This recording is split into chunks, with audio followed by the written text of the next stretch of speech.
People ask me, why does quantum mechanics matter, given that it's little tiny stuff and who cares? There are three possible answers. From a practical point of view, it doesn't make any difference at all. I mean, you still have to go to work and drive your car and do all the rest of it.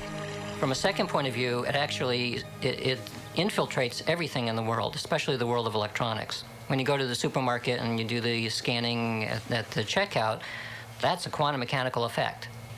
But I think the important part is the third one, which is essentially a philosophical issue. Why are philosophers so passionate about deconstructing the assumptions of the world? I finally got it.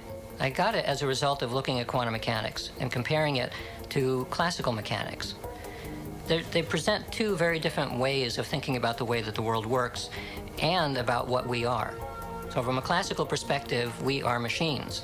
And in machines, there's no room for a conscious experience.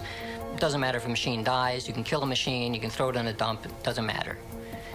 If that is the way that the world is, then people will behave in that way. But there's another way of thinking about the world, which is suggested, it's pointed to by quantum mechanics, which suggested that the world is not this clockwork thing, but it's more like an organism. It's a highly interconnected organismic thing of some type, which extends through space and time.